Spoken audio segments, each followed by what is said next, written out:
Watch the clock, it's goal for Bolt, and again, he's done it again!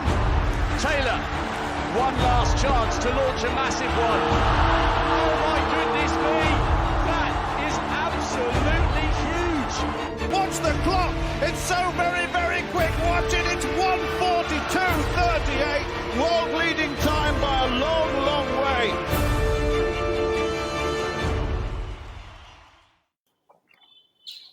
All right, here we are.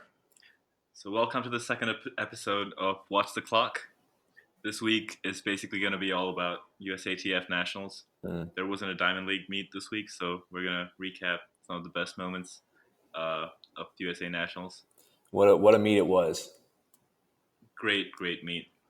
All kinds of action over 4 days, and I mean, I'm kind of speechless, honestly. So considering the fact that there was a world record broken amongst all the other stuff there was literally a world record. Yeah, yes, exactly. But before we get into that, nuts.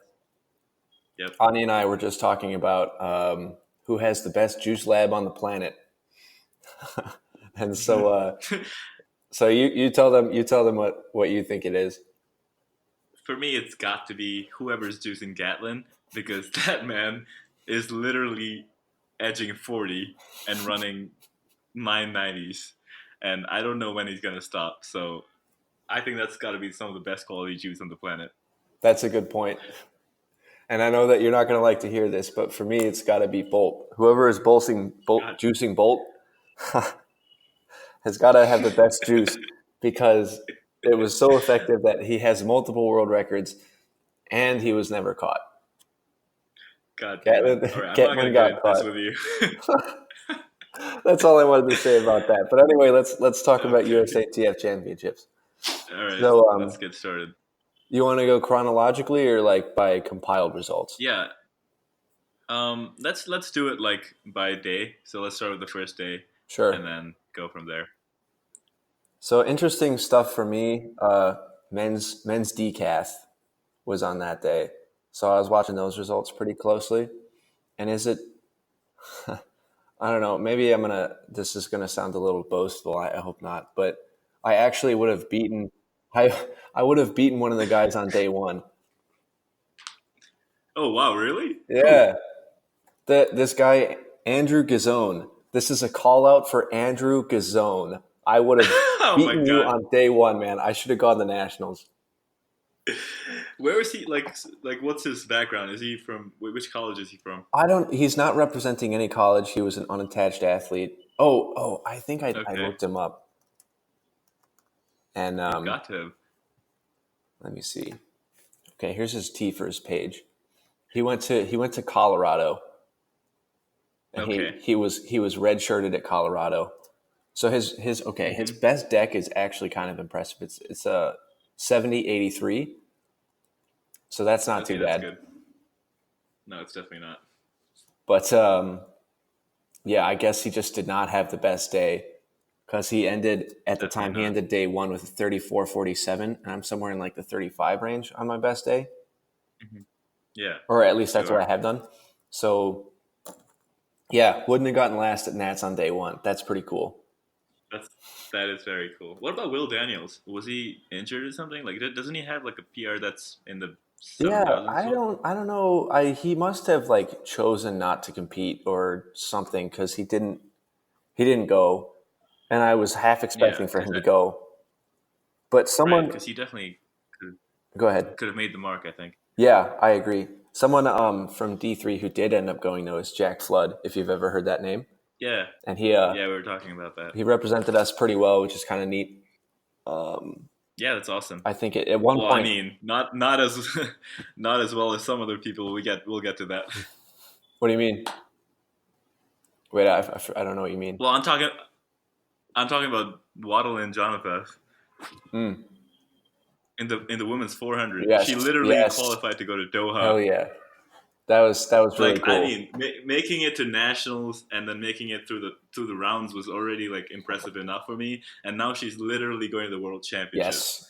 Yes, and she was a D3 athlete. Yes, well, I mean, she was D1 last year, but Yeah, Well, yes. she comes from a but D3. started off as a D3 athlete. Yeah, that is Yes. so impressive. Very, very cool. I would never have imagined that. I don't know if it's ever happened, actually. Never. Wow. Probably has. That's impressive. Probably has. Like, remember the guy, the triple jumper I think it was the triple jumper, right? That coach was talking about, who went to a D3. Oh, yeah. Who has the...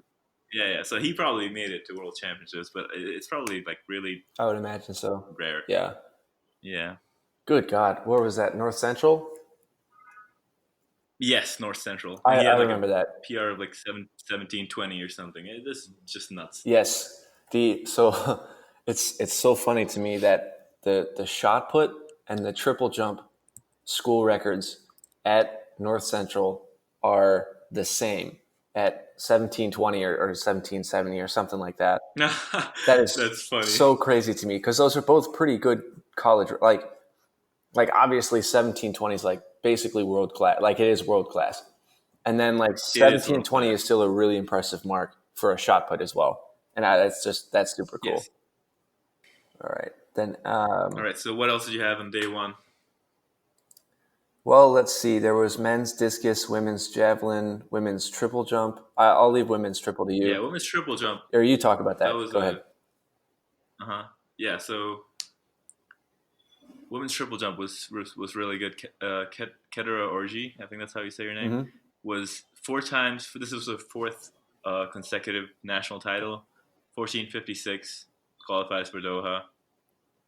Pretty cool stuff. I mean, 14:56 isn't really close to the world lead at this time, but it's a solid showing, and I'm sure she'll be someone to talk about at Doha. Agreed. But it's just cool that, like, I mean, 4 times is a lot. Yeah. And, like, in succession. So that was very impressive indeed. Agreed. That was really cool. I think that's all I had for day one in terms of stuff that I was really looking for. Let's see what happened in the discus. The winner was Sam Mattis at 66.69. It's a heave. Solid. That's actually not. It is. I mean, that's not too far off from Stahl and Dakers.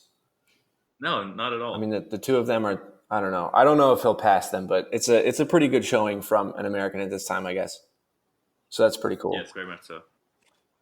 But yeah, that's all I got for day one so far. Oh, actually, no, I do have one more thing. So I know that the media was pretty closely following Allison Felix, and Yes, definitely. I think it's well deserved because she's been a classy athlete her entire career. She is obviously a winning athlete, and to see her come back in the way that she did and run as well as she did, make it into the final and all that, I think that that's really impressive and super cool to follow her. Yes, very inspiring. I mean, she had like an emergency C-section, I think, Yeah. and then coming back from that Yep. and coming back on like world level basically. I mean, I think she ended up 6th in the finals, but I mean, hats off to her Yes. for making that comeback. Yes. I mean, it can't have been easy. Agreed. Yeah. And then and the men's 400. Do you remember Miles Pringle? Oh, hell yes, I do. Yeah, dude. So he ran a 46.03, and he was 17th place. He was one spot from qualifying for the semifinals. Wow. Oh, That's but he is a talented Never really missed athlete. For anybody who doesn't know Miles Pringle, he is an athlete who competes for Ashland University. They're a D2 school that's not too far from us in Cleveland. And didn't he ran like an indoor world lead at one point? and then also jumped like 226 the same day or something like that. Yes, it was the most incredible thing. And Jonathan was in his heat, right? Yeah. Didn't he race him? Yeah, I think so. Yeah. Yes. Yeah, that's pretty cool. Yeah. So he's a pretty stellar athlete, and it was cool to see him at nationals. Yes, very cool. I want to talk about Fred Curley, but I'll wait. Dude, so I know. I was just looking at him when I was looking at round one. I was like, do we talk about him now? Yeah, let's just do it. Let's do it. Fred Curley, man. Let's do it. Who is this guy? Where did he Where did he come He's from? back. Well, I mean, he's back from the dead. I don't believe it. literally from the ashes. Fred Curley from nowhere just runs sub 44, 43.64, I think, in the finals. Oh my God. Big personal best. Huge. Beats Michael Norman, My God. who was, I mean, I have nothing to say about that. Michael Norman I'm has just been speechless. the poster child all season, right? He has. He's literally been pipped to beat the world record. Yeah. And And this guy just shows him up. oh my God. And in style too. Like he was in control of that race the whole way. He was. And actually, if you watch the interview from, I think it was the semis or the first round, Michael Norman was like, yeah, I felt like Fred Curley closing in on me, and I actually had to try to hold him off. And then, like, I saw that, and I was like, oh, maybe this time. But like, I don't know. I still didn't expect him to run 43.64. No, neither did that I. just blew my mind. That was so impressive. And I mean, like on any given day, 43.79 from Michael Norman is like still super impressive. So like, Yeah, I mean, both really world-class times. Yes. Like, they're world championship winning times. yes, If anything. yes, they had to. So And just, I mean, go ahead. Yeah, Fred Curley hasn't even been in the conversation for the 400 meters. Mm-mm. Like, I mean, no one has been talking about him this season. Yeah. And then he just shows up and just drops the hand. Mm-hmm. So I guess does that change anything? Yeah. Like, should we be? Should he be the man to watch now? I mean, he's definitely a man to watch at this point. Like, it would be foolish not to keep an eye on it for him. But I don't think. I think when it comes to the world stage, I think Michael Norman's going to get it together, and he's gonna win. I agree. But he's definitely one to watch. Yeah. I was I mean, I was talking to Darius. like 2 years ago, he was all the rage in the NCAA, and then he kind of just dropped off the radar, and now he's back. But yeah, go Well, ahead. I was talking to Darius, and do you remember when Daniel Roberts beat Grant Holloway in the hurdles at like the East semis? Yes. And so I then remember Schmo was that. like, man, at nationals, it's going to make him go nuts. And then he went nuts. So it might be the same thing where now Michael Norman's going to go nuts at Worlds. He's just going to go and break a world record. I honestly think that is very realistic because, I mean, he's kind of been like the guy for the 400 and probably hasn't had like much competition. But then now he's got Fred Curley running 43s. Yeah. So yeah, I agree. It's definitely a good thing that this happened. Yeah, for Michael right. Norman. So shout out to Darius on his prediction for Norman running the world record at Worlds. We'll see what happens. That was his prediction. It's the world record. Okay, It's a bold prediction, but I mean, all right. So very possible. that happened on Saturday. We still got to talk about Friday. What do you got? Yes, I mean, obviously the highlight of the day for me was the men's triple jump. Oh yeah. So a little bit of background and going into this. A couple of days before the national meet, Christian Taylor posted on his Instagram, and he's like, "Yeah, I have a pass to nationals. I mean, to the World Championships. So don't be too surprised when you see the results." And that was just basically his way of saying that he wasn't going to try. So for those who don't know, the way that qualifications work for the World Championships is that the defending world champion gets a free a bye into the championships, so they don't have to qualify based on the national meet. And then so this is actually interesting. So previous years, the defending world champion, and the Diamond League champion from the previous year would get free buys into the championship. But this year, since the World Championship is going to be in September or October, I think, and the Diamond League final is actually going to be before that, the person who gets the bye is not the Diamond League winner of 2018, but it's going to be the Diamond League winner of 2019. So it's actually interesting because people who didn't actually get top 3 in nationals potentially could still make it to the World Championship by winning the Diamond League. And I don't think that's going to happen in any of the events, but it could have. I mean, it could very well happen because we've seen in 2016 Kendra Harrison didn't make the cut for Rio and then went on to break the world record. Yeah. So I mean, it's definitely something that can happen, and it's just an interesting thing that happened as a result of the World Championship being so late this year. Yeah. But yeah, just coming back to the men's triple jump. So Christian Taylor basically just had to show up at the meet and show fitness. Is the US's policy on this, and so he fouled his first jump. I think he just ran. He just ran through the first jump and then passed second and third attempts. So, I mean, he did say in advance that he was going to do that, and he has done that in the past. So, I guess just wanting to keep his legs fresh for World Championships, probably going on a heavy training cycle or something. Mm-hmm. That's what he decided to do. I wonder whether he even warmed up for that. I don't know. He probably did just to be safe. But yeah, always a disappointment to not see him jump. But I do understand his motivations for doing that. Yeah. Donald Scott, surprise winner. I mean, how about that? I guess, yeah. I mean, he was definitely always in the conversation, but I would always have picked him as the third spot. Like him, I felt like him and Chris Bernard kind of had to duke it out for the third spot. Mm-hmm. Because I felt like, yeah, Will Clay and Omar Craddock, definitely the old hands at this, and I thought they'd do what they did. But 1774, it was slightly over the wind legal limit, 2.7, but a great result. I mean, it's one of the furthest jumps of the season from anyone, obviously, apart from Will Clay. So he takes the first spot, and then Will Clay, 1770, great jumps too.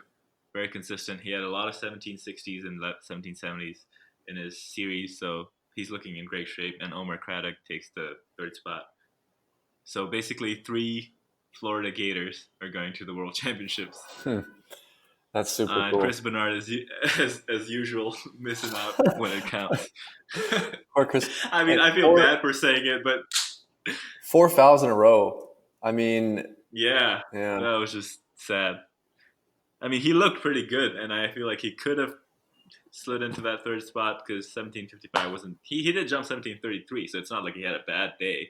It's just that, yeah. I mean, the triple jump is so competitive in the US. We're talking about 5 guys going over 1730, and only 3 get to go. So it is how it is in the US. Mm-hmm. But yeah, that's the recap for the men's triple jump. What else you got from Friday? Well, I'm just wondering. So I guess Chris Bernard now has to win the Diamond League. So yes, if he wants to go, he has to win the Diamond League. expecting big things from him. Yeah, I mean, he'd basically have to win, I think, at least 2 or 3 of the remaining Diamond League meets. Which I don't know. It's going to be a tall order. Yeah, agreed. So things that I was looking at, I was actually watching the shot put because we have some stellar competition in the men's shot put in America between Ryan Krauser, Joe Kovacs, and also Dara Hill is in that conversation as well. So that's always definitely hot competition. And so the winner was Ryan Krauser at 22.62, which is pretty far. I was hoping that someone would throw over 23 meters, but it's still it's within half a meter, so that's still pretty cool. And Kovacs was hot on his heels at 22.31, so I think that's pretty neat, all things considered. And actually, Krauser ended up coming back in the final. Kovacs was winning for a while, and then Krauser on his 5th throw ended up throwing farther. So that was pretty cool. Yeah, very cool. A little bit of excitement at the end. And then also something that I thought was kind of cool was, do you remember that guy Peyton Oderdahl? Yeah. He ended up throwing pretty well for himself. He got 6th place through 20 meters, 67. And oh wow. Yeah, so that was pretty cool. Good for him. I think he can. Has he thrown 21 or so? I think he's thrown around there. But anyway, he had a good showing. Made finals, top 6. Very cool. Yeah. Three men over 22 meters. Yes. And those are the 3 to go to Doha. Mm-hmm. So good choices. Good stuff. Yeah, definitely. And then another thing on Friday was the men and women's 100-meter finals. So right. I'll talk about the women's, and you talk about the men's. Sounds good. So for the women, here we go. I'm gonna roast her. All right, do it. So the poster child since NCAA's has been Sha'Carri Richardson, and everyone's like, "What's she gonna do at nationals? Is she gonna make it to Doha?" Like, Was she just a flash in the pan? Was she going to have a stellar career? Was that like a launch pad? A lot of speculation, and then she just shat the Yes. bed. She was 1172, right? just like 1172. Just like I said, she was a flash in the pan, and she didn't do anything. All right. I feel like it's a little too soon to pass judgment. No, but yes, he definitely. For sure. Yeah, I agree. It's way too soon to pass judgment because she's just a freshman coming out of college. And like Right. to do what she does is of course impressive. But like I never Yes. thought that she would do anything that was like as fast as she was at NCAA's. No, definitely not. Honestly, she was just like way overhyped. Flow Track likes to I probably shouldn't shit on them, but Do it. they like to like hype people up. I feel like they just like have these 2 or 3 athletes that they absolutely love, and then they make all these bold claims about them and keep posting about them, and people are like, oh shit, maybe this is something. Yeah. But yeah, what do you think? Do you think it was still a wise choice for her to go pro? I do still think it was a wise choice for her to go pro. And it was because of what Atto Bolden said that one time in an interview with her, is like her stock has never been higher than it is right now. And like you can't guarantee that she'll run that again. And so like she flew high and then like took her payout while she could. And I think that's a good decision. Got signed by Nike. Yeah. She still has the potential to run fast like for her entire career. It's just that she does so under the blanket of Nike at this point, which is nice. Yeah, that makes sense to me. But anyway, so the women's final, Tiana Davis ended up taking it at 11:20 over English Gardner and Maro Lake Aquino-san. Mm-hmm. And I was thinking that Desiree Bryant or possibly Aaliyah Hobbs would make it in as well, but still a not the fastest race, but it'll do. And also, it should be noted that it was against a 1.7 meter headwind. Yes. So, all things considered, interesting race. Sha'Carri Richardson didn't do anything, and I think that's what I got. All right. Moving on to the men's. Kind of played out almost according to plan, but not really. Kristen Coleman did take the win, as expected. The little man, Mike Rogers, coming in at 10-12. The little one. Oh, you got it. I think you got to explain that one. Oh, I do have to explain that. Okay, so I don't know how many of you have watched this, but Usain Bolt, the Bolt movie, I think it came up in 2016. It's like a documentary. I was watching it like a month or 2 ago, and basically there was this one scene where. So what happened is that I think it was qualifying for the 2017 World Championships.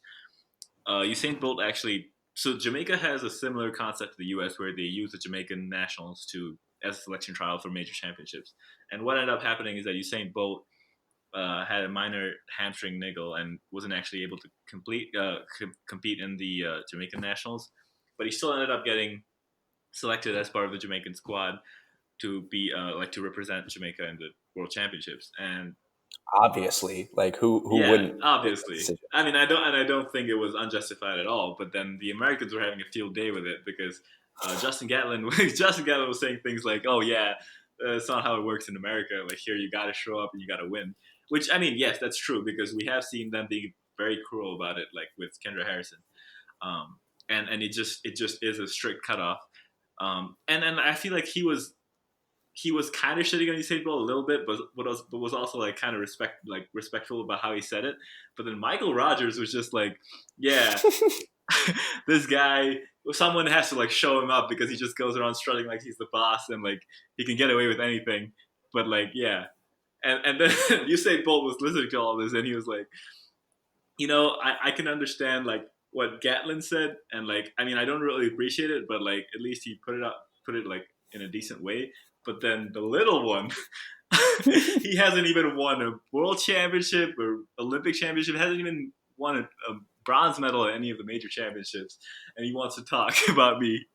I literally built this sport on my back. And then Michael Rogers wants to talk about me. So yeah, that's where the little one reference comes from because Usain Bolt just roasted his ass. That's such a good one. And honestly, like, I think it's ironic that you say that like Gatlin did that and then he just didn't even run the final at USA's this year. Right, exactly. Like here in America, we don't do that, and yet he just did that. But He yeah, did do that. the, Yeah. the little one, Mike Rogers, is going back to Doha.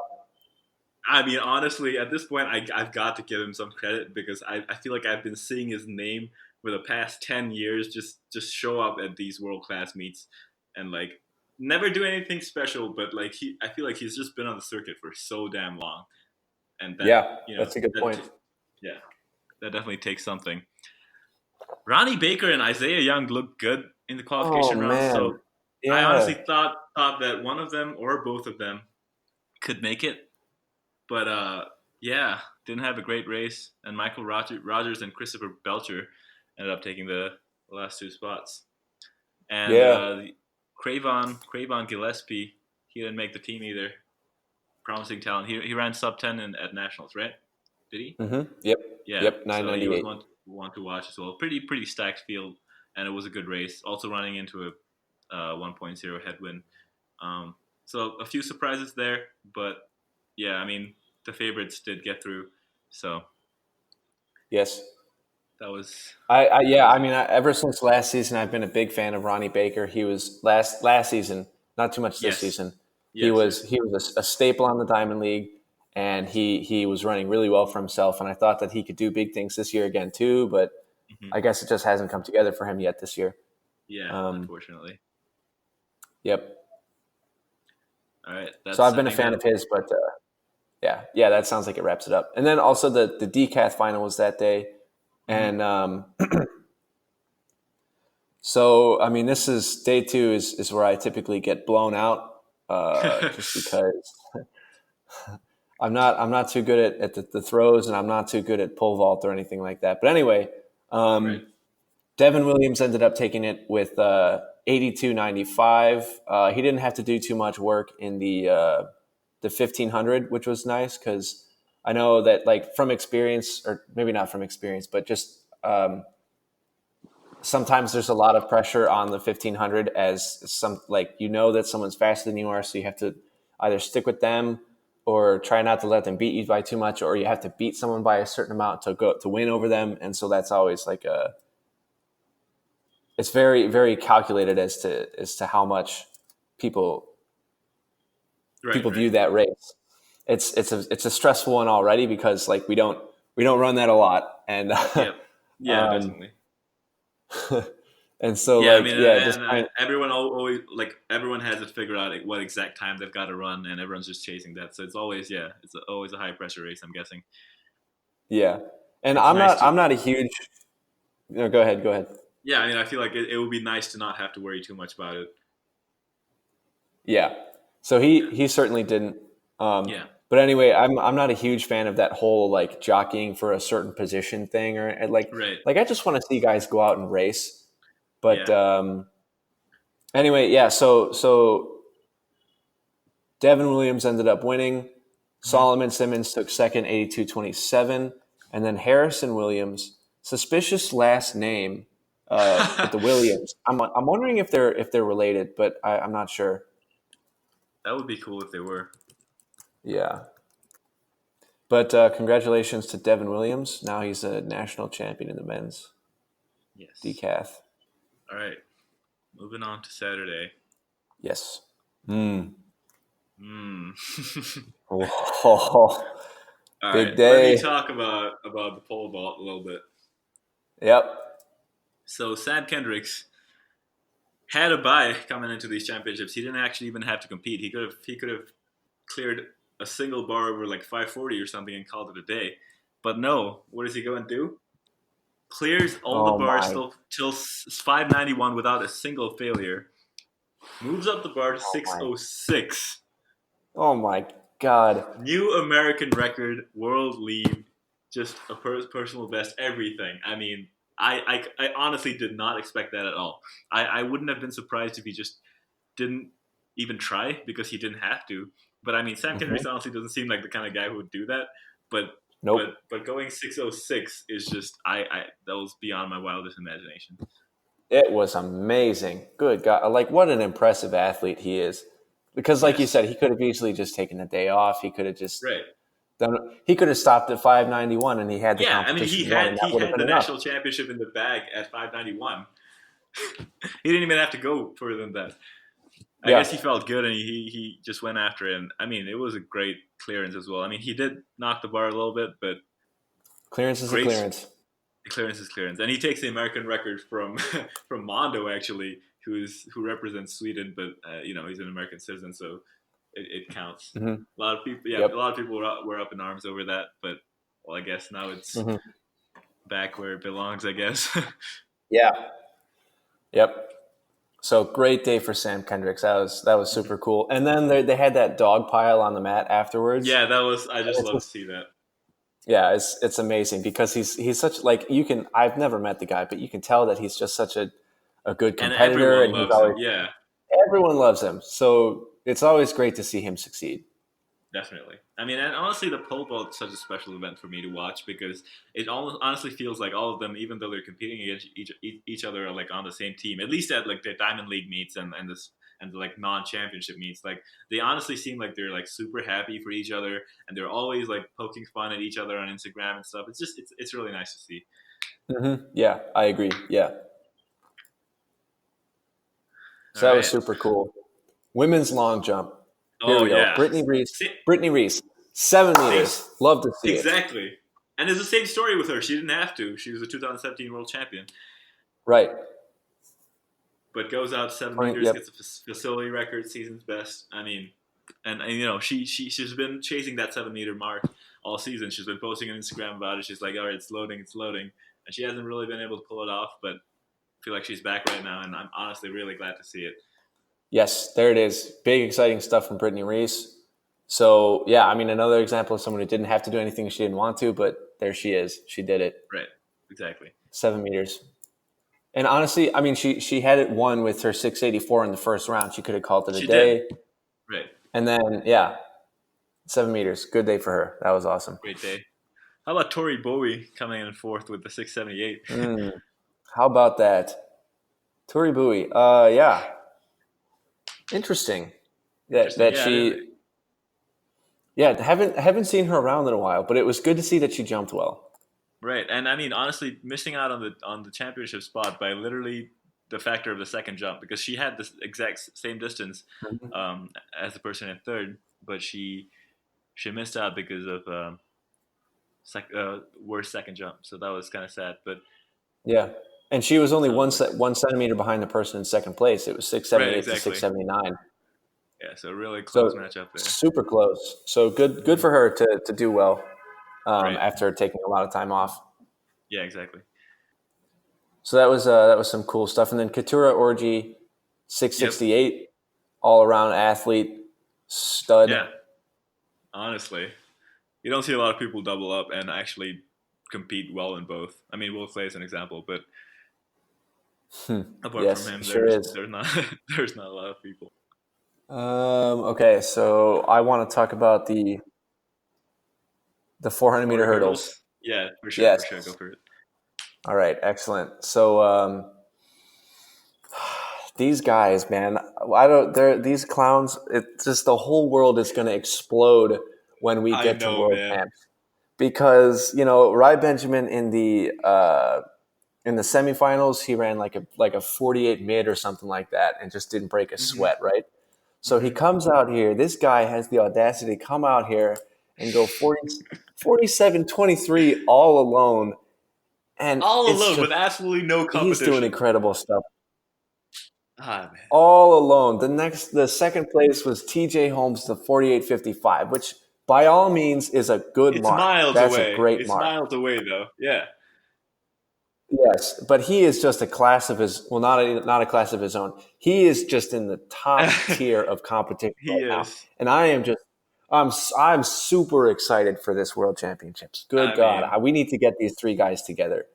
And these, honestly, like right now, it looks like the most exciting event on the track, regardless of the men's and women's side, is the 400 meter hurdle. Yes.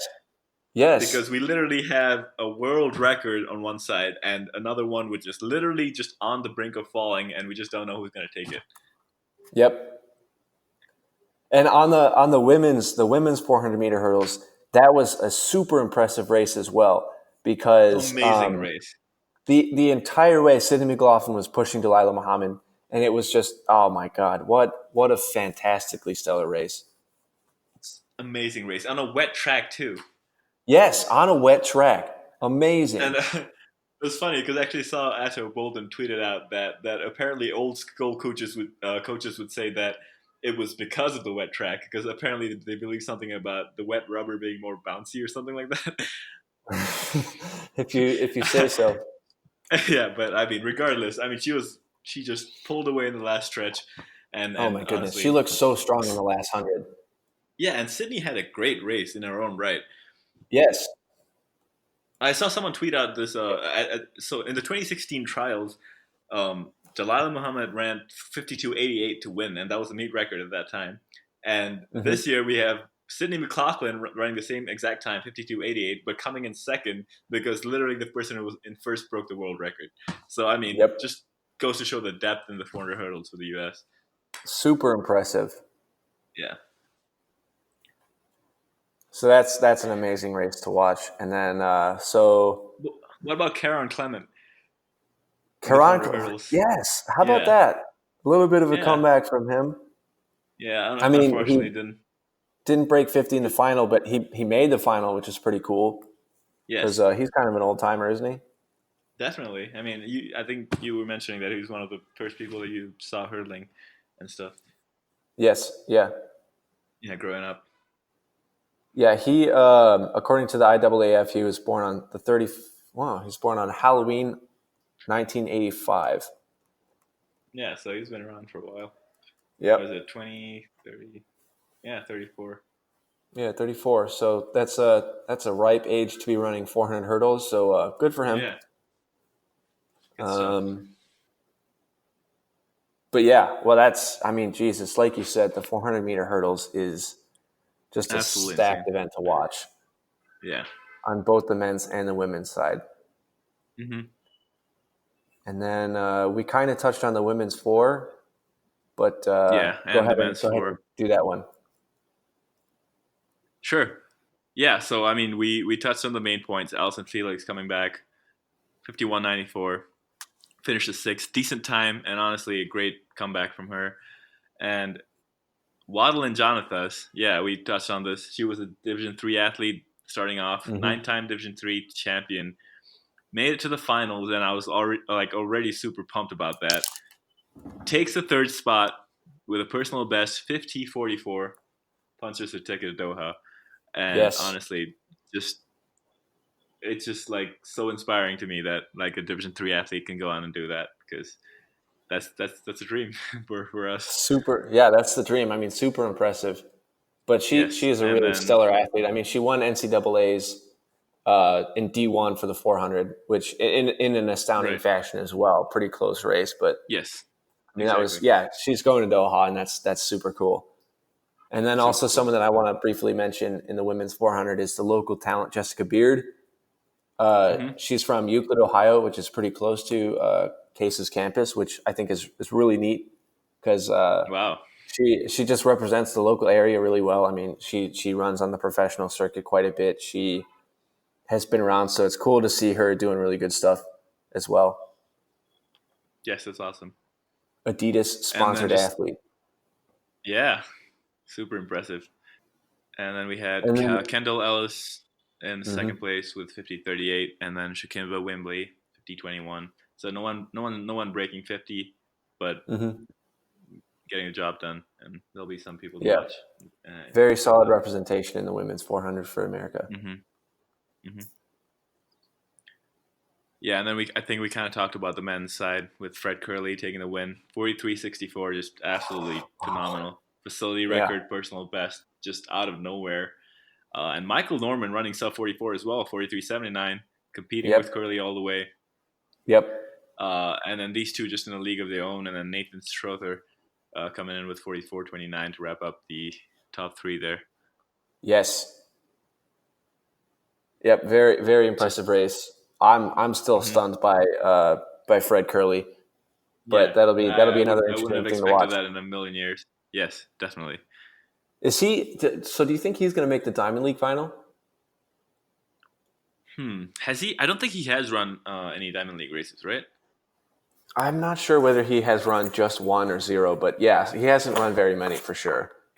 Right, and definitely nothing impressive, even if he has, because if not, Mm-hmm. we would remember. So yeah, I don't know if Yeah. he does. I don't know. I'm not sure how the point scoring works, but I think with a win, he with a win or two, I think he definitely could make the final. Yeah, agreed. If he Yeah, wanted to, I don't even know if that's in his plan. yeah, right, exactly. And then the women's 100 hurdles. Yes. Yeah, Fast stuff how from about Kenny that? Harrison. Right, finally shows up Puncher. at the trials. Yep. Puncher ticket to 12:44. puncher ticket to Mm-hmm. Doha. Probably Yep. a good mental barrier that was broken for her, so that was nice. Yes, definitely. And then we have Nia Ali with 12:55 and Brianna McNeil Hmm. 12:61. I mean, honestly, the 100 hurdles is again a really really strong event for the U.S. Yes. because if you recall what happened in 2016, they actually Kendra Harrison didn't make the team, went on to break the world record, but regardless of that, the USA went to sweep 1, 2, 3 at Rio. So the depth in this event is just insane. Yes. Agreed. Anyone I in mean, the top five could have gone and done well at right, national or at worlds. exactly. So it's just crazy stuff. And so the funny thing, so Queen Harrison, now Queen Clay, uh, married to Will Clay, Yep. she tweeted out, she was like, "Oh, absolutely gutted that I missed the World Championships team by just .07." And in my head, I'm just like, .07 is actually a substantial amount. Yeah. I mean, yeah. Certainly in a shorter event like that, it is. Yeah. Yeah, But but it's a good way to accrue sympathy um, for people who don't really understand it too well. And yeah, it isn't that much time anyway. yeah, it's not, and it is something that, like, I mean, as I said, the event is just so strong in the U.S. that it's just tough. Like, I mean, as you said, any one of the top five could probably go to Doha and make the final at least, if not contend for a Hmm. medal. So Yes. competing in an event like that and making the championship team is just a tough one. Yes. Agreed. Yeah, for sure. And then in an event that I would like to talk about, but unfortunately I'm not too familiar with it, is the heptathlon, the women's hep. Um, Hmm. so for day one, the women's hep is the hurdles, the high jump, the shot put, and the 200. That's day one. Hmm. And so day one ended up with Erica Bogard in first with 39:37, and then Kendall Williams 39:34. I believe I've heard of Kendall Williams before at NCAA's, but I'm not too sure. So anyway, yeah, so that was an event that happened, and then Sunday, the heptathlon finished up with the long jump, the javelin throw, and the 800. And so the winner once again was Erica Bogard, and second place was Kendall Williams, and third place was Sherry Hawkins. And so that's the three that are going to represent the United States at Doha. And is it three or Good two stuff. in the multis? I'm not sure actually. I think it is three. Well, anyway, the placing But stayed relatively consistent, and 66-63 is a pretty good score. yeah, So yeah, that's a cool good thing that stuff. happened. Yeah. All right, I think that wraps up Saturday. Yep. Sunday men's high So, jump is something that I want to talk about mhm. a little bit because we had two guys go 230, which Yes, I go for it. mean isn't too close to the world record, but as of right now is pretty world class considering that I think the world lead is somewhere around 230 right now. Yeah, I So think we it's had Jerron 2:33. So Robinson the and Shelby McEwen go 230, and I mean that's an impressive mark for sure. So two Americans doing that, which is pretty cool. right. And I think they'll be the only two going to Doha because the person in third, Jonathan Wells from Illinois, I don't think he has a world championship standard. Mm, okay, Yeah, so it'll just be those two at world championships. gotcha. And women's pole vault was on Sunday. Also kind of played according to the book. Sandy Morris, clearly the favorite, went out 485, season's best for her. Really impressive clearance in the rain. Um, Yes. and she looks in terrific shape going into Doha. For sure. What about Jen Sur? I feel like Yeah, she's kind of an old timer too. Yeah, Jen Sur making a comeback. That was pretty cool. It seems like pole vault is another event where you can be old and still do well because I mean we've got Jen Sur doing well. We've got Stefandini's pretty old, I think. Yeah, she is. And those are the two I can think of off the top of my head. I mean, and on the men's side, Lavillenie is I guess he's not really in the shape that he once was, but he's still hanging out there with at the top. Yeah, and he actually just as of a couple of days ago won the French Championships with the 580 something. So that was pretty cool too. Good for him. All right, that's good. Yeah, I'm glad to see he's still, hitting those 580s. He was definitely struggling earlier. Yeah, and as we've talked about before, I mean, like 6 meters is the new 580. Exactly. Yeah, so now that people are jumping 6 meters constantly, 580 doesn't seem all that high, but actually, like, a couple of years ago, that was like, very world-class mark. Mm-hmm. And I think it is still in its own right, very impressive. So, like, the fact that he's so not like so old, but the fact that he is on the older side in terms of competition and still jumping 580s is a testament to him as well. So that's pretty neat. For sure. Oh boy. Men's long jump. Yeah, exactly. Oh God. I think you need to say some words about this. Oh man. Okay. So our man Jeff Henderson. Did you tire yourself out running the 100? Literally, I was looking at the heat sheet, right, for the 100, and I'm like, wait a minute, why is Jeff Henderson Yes. competes in the round one of the men's 100, runs a 10:60, blown out, absolutely destroyed. Absolutely blown out. And I was talking to Dom about it, and we were like, oh, yeah, maybe he did that because he's the defending world champion. But, like, wait a minute. He's not. It's Manyanga. No, he's not the defending world champion. He does not have a pass to Doha. But he goes ahead and runs the 100 meters anyway. Oh, my gosh. Yes, and so then we were talking about maybe that was his way of staying fresh for Sunday, for the long jump. And Right. And to his credit, he actually had a pretty good series. I mean, he started jumping 750s, and then he eventually worked his way into like 790 and then 8 meters. So he did end up jumping 8 meters. Yeah, we had 5 men over 8 meters. Right. That was I guess we're going to call that good competition in the long jump nowadays. I guess jumping over 8 meters is impressive at this point. But it was rainy that day, so. Right. So. Contrary to what I said last week, Jeff Henderson will not be competing for the United States in the long jump. You will not. But, I mean, I guess he still has the 2020 Olympics to defend his Olympic title, but we'll see how that goes. Yeah. But, yeah, the three men that did make it was Jamari Ward, 8'12". I think he's from Missouri, right? Yeah. And then we got Will Clay doubling up in the long and triple. With 8:06, and then Trumaine Jefferson with 8:02. Unfortunately, we did not see Jaron Lawson start here. I think we have talked about this a little bit before, but I think he's currently serving a 3-month suspension because he failed a drug test after claiming to eat tainted beef. Yes. On a holiday somewhere. So and, that's definitely sad because I thought he would be a factor for sure. And unfortunately, my superhero Marquise Dendy did not make an appearance as well. Maybe it's like you said, and he just quit track for whatever reason. I don't know. I don't know what he's doing, but he's not competing at World Champs, and he's not competing at USATF Champs. So I don't know what's going on with him. Right.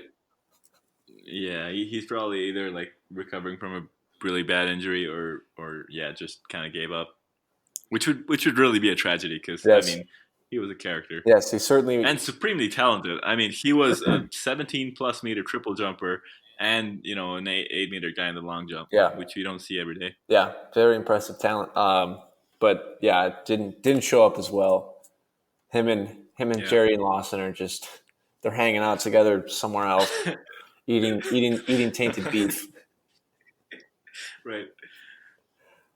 And then, All so right. Keandre Bates, he did not make the final, but he was the Right. NCAA champion, and was kind of hoping from better things from him. He But was a go ahead. wasn't he the NCAA champion at the high jump as well? Yes, that's right. No. Wait, it was Javon Harrison, who is Right. this year's yes. Keandre Bates is a triple jumper as well. That's where I've heard the Not a name. high jump. Okay, yeah. Yeah. Yep. Right. Yeah, so I guess I was looking for Javon Harrison, and I didn't see him, but that's all right. Which was surprising. And I think Zach Bazile has also done things in the season. This Yeah, season, that's but a didn't name really that show up. sounds familiar. That's right. I think think he jumped for Ohio State, or has jumped for Ohio State, and he's jumped in the 8-meter range before. Gotcha. And He has, yeah. Yeah, he's competed nationally or internationally or somewhere along those lines, but did not have a good day as well. Yep. Trumaine Jefferson, that's a name that I haven't heard before. Yeah, neither have I. So he's actually got an 8:18 personal best. Solid. Pretty solid. 204 in the high jump. Where did he go to school? It doesn't say on his IAAF page, but yeah, I mean he's got an 8:18 personal best in long jump, so that's pretty good. And how about Jamari Ward? Was he a factor in the NCAAs? I don't know. Let's see. He wasn't. Or wait, Trumaine. Okay, so actually Trumaine Jefferson got second place at NCAAs this year, and okay. I don't know about Trumaine Jefferson. Or sorry, I don't know about. You mean Jamari Ward? No, I don't know about Jamari Ward. Okay, got it. Yeah, I don't think I have heard that name, but I mean, he's national champion now. He's a sophomore, or I think he's going to be a junior at Missouri. And yeah. His best prior to this meet was 8:13, and he jumped at 8:12. So wow, good and for in the rain too. So. Yeah, good for him. And so he jumped really well. He won so he jumped SEC, jumped 8:10 at the SEC Championships, and then in the NCAA D1 West Region preliminary rounds, jumped 8:27 and did not qualify at the nationals. So he had a crap day when it counted. So he didn't go to nationals, but I guess he found a way to redeem himself, and is now the head man for the United States in the long jump. So that's that's kind of neat. We got men's 800 meters. Mm-hmm. Donovan Brazier. I kind of like this guy. Mm-hmm. He's kind of been on a hot streak recently, and I just like his character and his the fire that he brings to the track. 1:45.62, nothing too quick, but got the job done. Nothing too quick. Yeah, nothing too quick. I mean, not when we're talking about Nigel Amos running a 1:41 something. Yeah, and then pulling up injured the week after.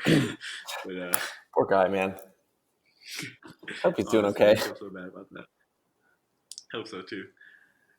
And then Clayton Murphy, he's been a name of the 800 for a while now. 1:46.01. He'll make the team as well. 20, if I remember correctly, 2016 Olympic silver or bronze medalist, one of those two.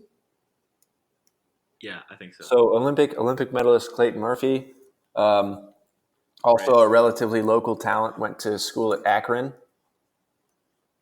Oh, Clayton Murphy? Didn't he go to Stanford after that, or? I'm not sure exactly, but I do know that he was at school for Akron for at least a little bit. Okay, got it. And that's kind of neat. But yeah, he's also been a name that's kind of been around for a few years. So it's good to see those two. And then the third man in the men's 800 is Bryce Hoppel, 1:46.31. Right. So yeah, I mean, like you said, nothing too quick, but it'll do, because I believe that at least Donovan Brazier and Clayton Murphy can run faster. We've seen them both do that. And so we have, yes. point is that they've made it, punched their ticket. Good stuff. How about the 110 hurdles? Ooh, 110 hurdles. Devin Allen is Very dramatic race. back from the dead, I guess. From Yeah. lane 8, ends up getting exactly. third place, punches his ticket. I mean, nobody did anything too fast. Daniel Roberts won it in 13:23. Yeah. Grant Holloway 13:36. Diving for the finish. Yep. Diving for the finish on the wet track. Didn't make it. Yeah. Good to see that he did, though, because between Daniel Roberts and Grant Holloway, I think they're still the only two that have gone sub 13 this year. And yeah, I'm not sure in what shape they'll be because they've had a really, really long season. Yeah. So I don't know. Like, I mean, they are favorites in my mind just because they have run that fast and no one else has. But at the same time, the toll of a long season does things to your body. That's true. They will essentially have to double peak. Right, exactly. Which, I mean, given the space or the time in between the two of those, I think it's certainly possible to do. They just, I mean, right now they're only running 13.2s and 13.3s. And so I guess that's going to be enough to get them to Doha. So now they can focus on getting healthy, getting strong, and getting in shape for Doha and getting back under 13. Right. Hope. For sure. And then, you know what? I'm noticing that we have an Aries Merritt knockoff. So Aries Merritt renamed himself to Aaron Mallet. It's my God. Aries Merritt, like with a wig or something. What about Aries Merritt? Actually, is he retired? I would think so. I kind of hope so. Like I like that. Yeah, I like that I like what he did for the sport. Obviously, like he's the world record holder, and he had a long career. He had a long career. Obviously, broke the world record. He did all kinds of great stuff, right? And but I'm not sure. I'm not sure whether he competed or not in the first round or. Yeah. I'm not seeing his name anywhere on here. So. Yeah, I didn't think so. Yeah, and I'm okay with that. But yeah.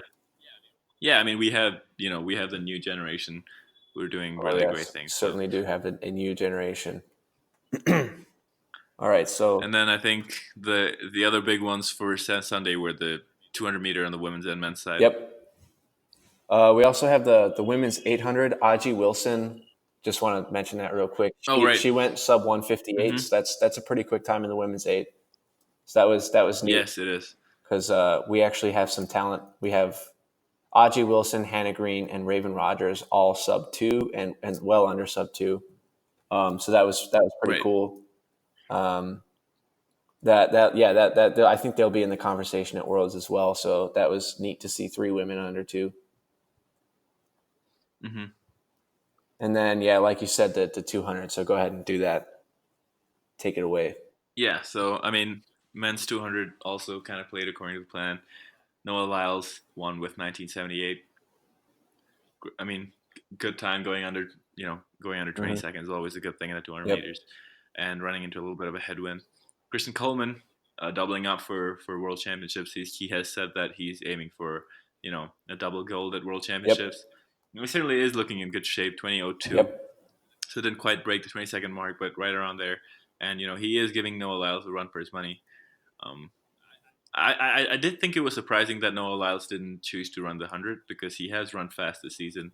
And I think he could have made the team in both, but I guess he decided to focus on one. Yeah, and I think that's a smart move to only focus on one because I think Christian Coleman is more of a 100-meter specialist. Noah Lyles is more of a 200-meter specialist, and both of them I think certainly could do both. But I'm okay with him just focusing on one. And me too. I think running as fast as he can for over 200 meters. Because I think with his 1950 now there are a lot of eyes on Noah Lyles, and so I think he just wants to make sure. Maybe I'm misreading this, but he just wants to do it right.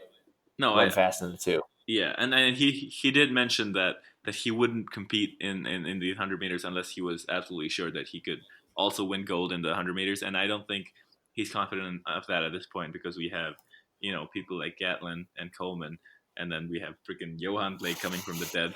Yes. So I think his position in the 100 meters is definitely not as cemented as it is in the 2. Yes. And I think he just wants to go ahead and pick on board. But I'd also like to point out that like it's really, like we talked about last week, it's really speculative about anyone's place in the 100 meters at this point. It's not too much of a that's true. clear There definitely hasn't. I agree. There hasn't been like a commanding presence, like someone who has run like a 9.7 or a 9.6, and you can be like, okay, yeah, they're the favorite. Yeah. We've seen times in the 980s, 990s, which in that area it's definitely anyone's race. Yes, agreed. Right. And then, but yeah, continuing on, we have. Go ahead. Yeah, Amir Webb was third with 20:45, but he won't be going to Doha because he doesn't have the World Championship standard. And I think Kenny Bednarek pulled up injured. Looks like he was showing up 45:34 here, so yeah, didn't quite finish there. Mm-mm. Well, I guess he did finish. Yeah, he just took significantly longer than everyone else to finish. I was watching that race, and he was next to either Noah Lyles or Christian Coleman. I forget which of them, but he was going around the turn and just like flew off the side. So I hope he's doing all right. He was kind of a name to watch because he had run a Diamond League meet, or at least one. Had run at least one Diamond League meet. I'm not sure. Yeah, I think he did, and I think he did go sub 20 this season. Yeah, right. He did. Yeah, he did go somewhere around 19.8 or something at NCAA's. I think. Yeah, I think 1980s. I think and he also ran like a wind dated 1949. I think at some point, which was That's pretty impressive. So yeah, he was definitely a name to watch for a while. Yep. So hoping for a speedy recovery for him. Yes. What else you got? I think we're getting towards. we got the women's 200. Getting towards the end of it. Oh, women's 200 was. Yeah, go ahead. Yeah, you take this one. So we have Desiree Bryant winning it in 22:47. I think that's pretty impressive. Brittany Brown, second place, 22:61, and Angie Anellis, 22:71. So that's pretty neat. Honestly, pretty stacked field in the women's 200. I noticed that Phyllis Francis is on there, and she is the Right, and she 2016 gold medalist in the 400 2017 world champ in the 4. Yes, I think so. Something like that. Phyllis Francis has some accolades in the 4 and the 2. Yeah, she is I think she's the defending world champion. I think, and that's why I think she didn't run the 400. Did she run the 400? How did she end up doing world that? champs, London world champs. That's right, first place. What now? Right. Yeah, no, she didn't, and I think that's why she ran the 200 instead of the 400, just to show fitness, because she doesn't have to. Oh, I see what you mean. Yeah, so I don't think she ran the 4. Right, exactly. Yeah, so we have Phyllis Francis and Tiana Daniels. Right. Missing out on spots there. Yep. And Gabby Thomas is another name that I remember from a couple of Diamond League meets, or at least one. And it looks like she either didn't start or didn't finish, or I think she got a DNS.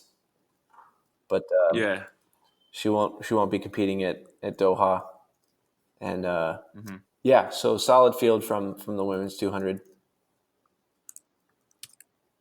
Yes. All right, I think. Do you have anything else you want to say about this? What else do we got?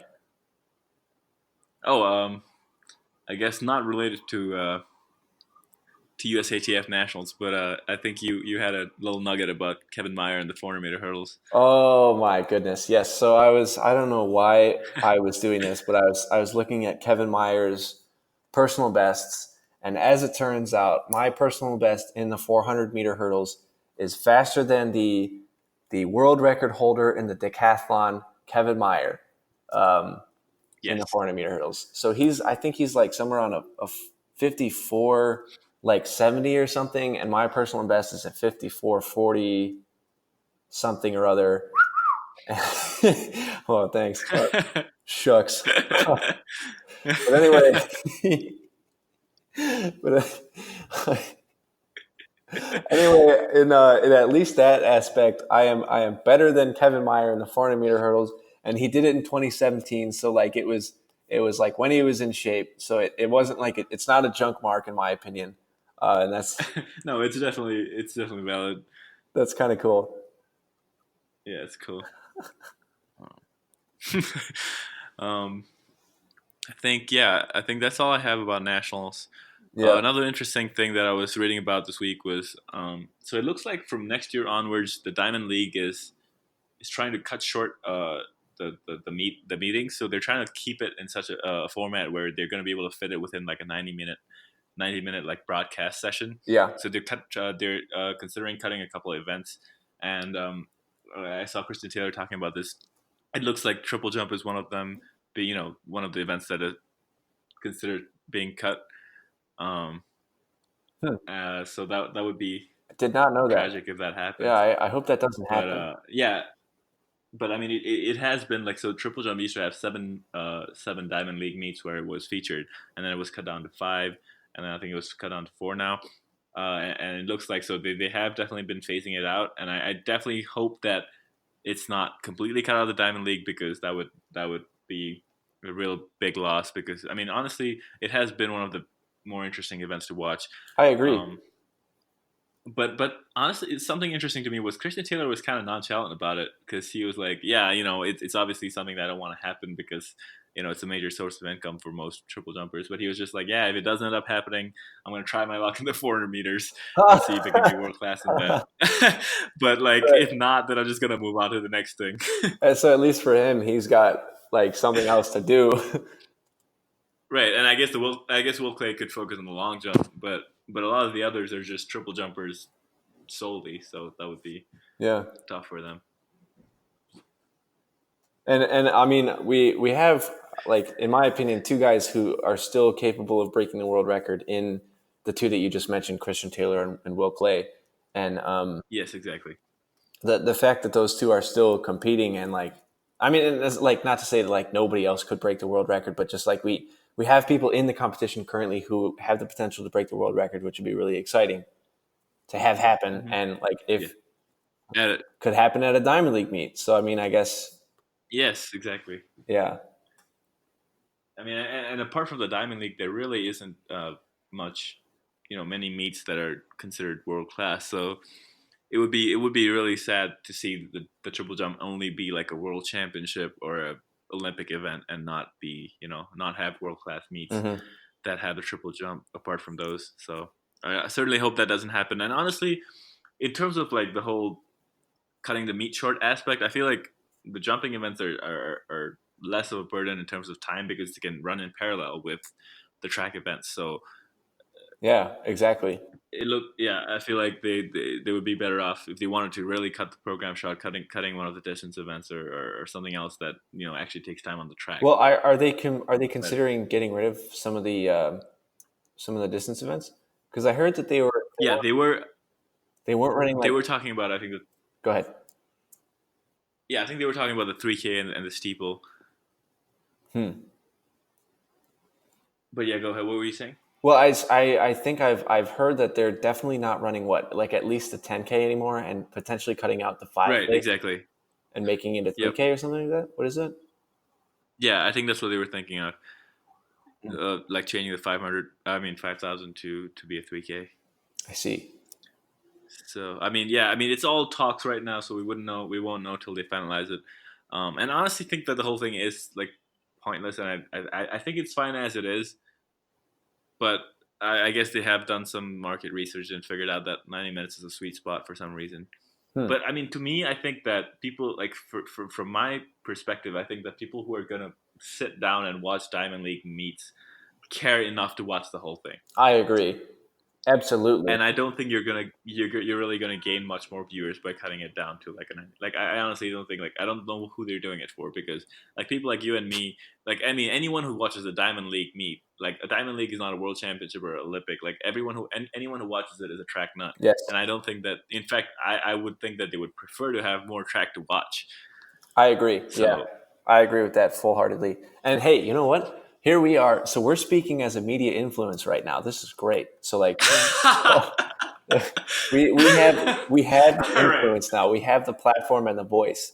So Dude, we have like here we are like recommending 70 views on YouTube. Yeah. Also, like thanks to everyone who like viewed our last episode. That was really cool. Like I think we got more It people. was honestly really cool. We got more people to view Yeah, than we did last time. So yeah. Yeah, and honestly, Dom and I were talking, and we thought we'd have like 4 or 5 views. It'll definitely be the single digits. But yes, thank you for everyone. Thank you to everyone who at least gave it a listen and gave us a chance. Yes. So I guess we have some influence now. So IAAF, do not cut out the triple jump. Don't worry about cutting down. Do not the schedule. cut anything. Don't don't cut anything. Leave it as it is.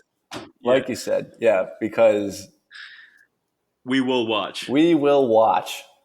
We are absolute track nuts. We talk about it all the time. Yes. All right. But yeah, I think that wraps pretty much everything up. Mm-hmm. So anyway, this has been, if you don't have anything else, this has been the second episode of Watch the Clock. Yep. I think the first time we called it, what do we try to call it? Track Talk. Track Talk, and that's already. Yeah, but I literally like looked it up on Spotify, and I found like 3 other track podcasts called Track Talk. So I was like, all right. Yeah, so good call. So yeah, I think we're officially Watch the Clock now, and yes, we are. That I like that a lot. We have rebranded. This this is the second episode of Watch the Clock with Ani and Dom, and we'll see you next time. Yep. See ya.